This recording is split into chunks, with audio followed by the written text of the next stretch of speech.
উনি যে আহমদ ইবনে হাম্বল এটা চিনে নাই। আমি আমার জীবনে যত দোয়া করেছি কবুল করে নিয়েছে কে? সব দোয়া কবুল করে নিয়েছে আল্লাহ, একটা দোয়া ছাড়া। বিশ্বনবী বলেন, যুদ্ধের ময়দান থেকে ফিরে এসেছে ওই কবিরা গুনাহকারীকেও ক্ষমা করে দিয়ে কে?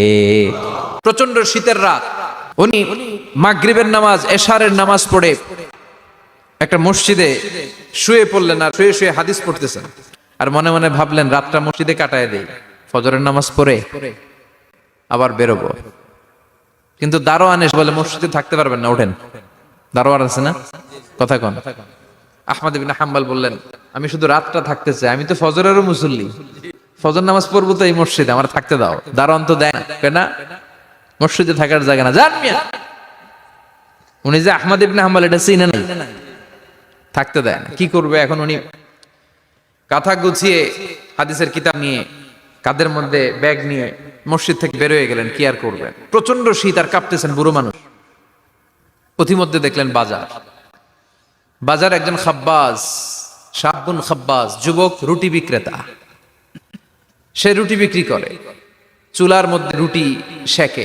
সে যে সালাম দিল, আসসালামু আলাইকুম, যুবক বলে ওয়ালাইকুম আসসালাম। আহমদ ইবনে হাম্বল বলে, যুবক আমার যাওয়ার জায়গা নেই, সফরে বেরিয়েছি, খুব শীতে কষ্ট পাচ্ছি, রাতে যদি তোমার এই চুলা থেকে একটু আগুন পোহাই কোনো সমস্যা? যুবক বলে, না না সমস্যা না, আহলান ওয়া সাহলান, খোশ আমদেদ, আসেন আসেন, আপনি আগুন পোহাইলে আমার সমস্যা কি? সুবহানাল্লাহ পড়েন। আল্লাহ শুকরিয়া করে উনি বসলেন আর আগুন পোহাচ্ছেন, আর খেয়াল করলেন যুবক রুটি বানায় আর পরে আস্তাগফিরুল্লাহ, রুটির দলা বানায় পরে আস্তাগফিরুল্লাহ, খামির বানায় আর পরে আস্তাগফিরুল্লাহ, রুটি নিয়ে উনুনের ভিতরে চুলার ভিতরে সেকা দেয় আর পরে আস্তাগফিরুল্লাহ। দোকানদারের কাছে কেউ আসলে সে রুটি দেয় আর পরে আস্তাগফিরুল্লাহ। ক্রেতার কাছ থেকে টাকা নিয়ে ক্যাশ বক্সে রাখে আর কি পড়ে? আবার রুটি বানানো শুরু করে আর কি পড়ে? খালি এইটাই পড়তেছে। ইমাম আহমদ ইবনে হাম্বল তো অবাক, কিরে এটা আর কেমন যুবক, খালি আস্তাগফিরুল্লাহ। উনি প্রশ্ন করলেন, যুবক ঘটনা কি? আসার পর থেকেই তোমার দেখতেছি তুমি রুটি বানাও, রুটি বিক্রি করো আর পড়ো আস্তাগফিরুল্লাহ, মালাকা ইয়া শাবাব। যুবক বলে, আস্তাগফিরুল্লাহ আমার সবচেয়ে বেশি পছন্দের আমল, আমি সব সময় আঠার মতো ইস্তেগফারের সাথে লেগে থাকি আর সব সময় পড়তে থাকি আস্তাগফিরুল্লাহ, আর এর বদৌলতে আল্লাহ আমারে মুস্তাজাবুদ দাওয়া বানিয়ে দিয়েছে। আহমদ ইবনে হাম্বল তো অবাক, আনতা মুস্তাজাবুদ দাওয়া, তুমি মুস্তাজাবুদ দাওয়া রুটলা? আমি এত বছর হাদিস পড়াই, আমিও তো মুস্তাজাবুদ দাওয়া না, আর তুমি রুটি বেচো বাজারে, তুমি মুস্তাজাবুদ দাওয়া, তুমি দোয়া করলেই সব কবুল হয়ে যায়। যুবক বলে, না আনা মুস্তাজাবুদ দাওয়া, আমি আমার জীবনে যত দোয়া করেছি কবুল করে নিয়েছে কে? সব দোয়া কবুল করে নিয়েছে আল্লাহ, একটা দোয়া ছাড়া। কয়টা? আহমদ ইবনে হাম্বলের কৌতূহল, কিউরিওসিটি আরো বেড়ে গেল। কি? সব দোয়া কবুল হয়েছে, একটা দোয়া ছাড়া। মাযালিকা দুআ ইয়া শাব, কি সেই দোয়া? যুবক এবার বলতে শুরু করলো, আমার জীবনে যে দোয়াটা আল্লাহ কবুল করে নাই সেটা হচ্ছে, আমি আল্লাহর কাছে অনেক চেয়েছি, অনেক দোয়া করেছি, যে আল্লাহ শুনেছি এই জামানার সবচেয়ে বড় মুহাদ্দিস, তার নাম নাকি আহমদ ইবনে হাম্বল।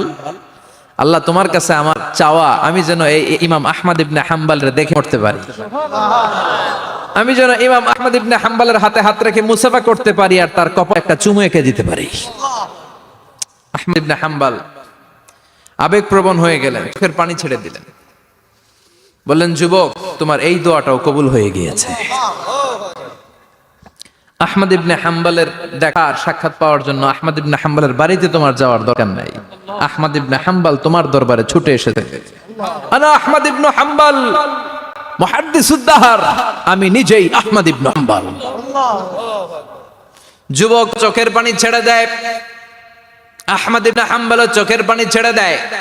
যুবক চিৎকার মেরে ইমাম আহমদ ইবনে হাম্বলকে জড়িয়ে ধরে, হাতে হাত রেখে মুসাফা করে, কপালের মধ্যে চুমু খায় আর আল্লাহর শুকরিয়া করে বলে, ও ইমাম, আসলে এই দোয়াটাও আল্লাহ আজকে কবুল করে নিল। বিশ্বাস হয়?